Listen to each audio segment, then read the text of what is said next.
Do magnets scare you? Why should they? They are, after all, very attractive.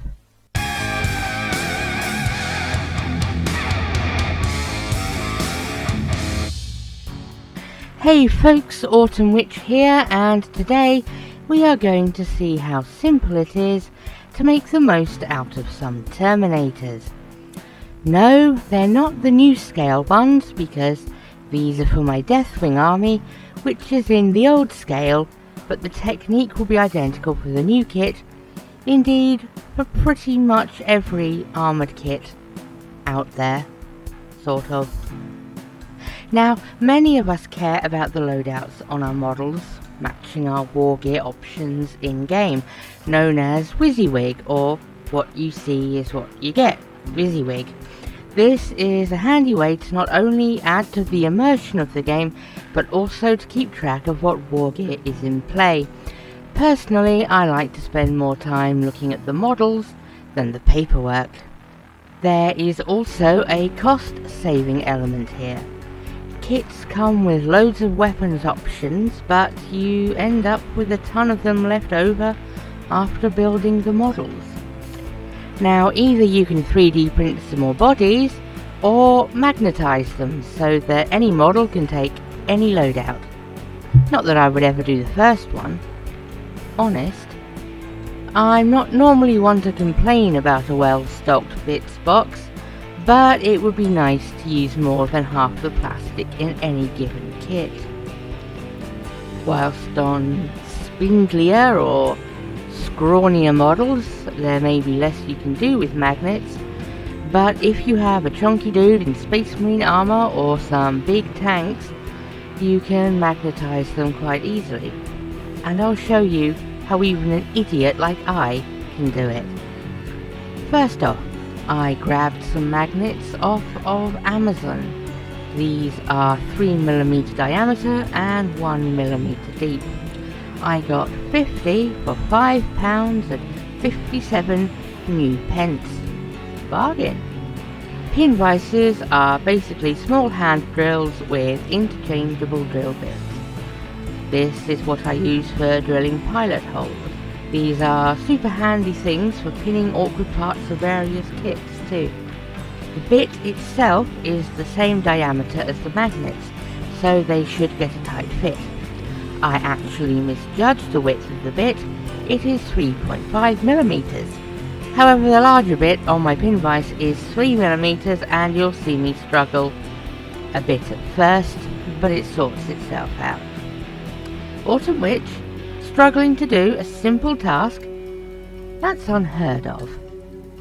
Since the magnets are metal, you're going to need super glue, ideally a tube or bottle with a dropper nozzle to give you at least something resembling accuracy. So, I have built 5 dudes from the Deathwing kit. Some of them have 3D printed heads for a little individuality, and will have some 3D printed shoulder pads, but that's not relevant to the process, it's just my own personal modelling taste. I examined the area I'm going to be drilling in and make sure it is flat to get the best contact with the interchangeable part. You're an interchangeable part.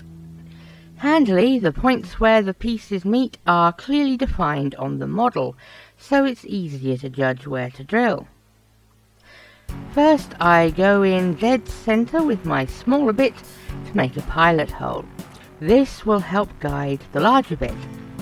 I prefer to do it by hand because it gives some more control than if I stuck it in a Dremel. Remember, your magnet is only 1mm deep, so that is what the hole should be, so dry fit the magnet every couple of turns and when you trim away the shaving from the hole. Polarity is vital to making this work, but it's quite easy. If this is your first ever magnet, just glue it in the hole, direction be damned.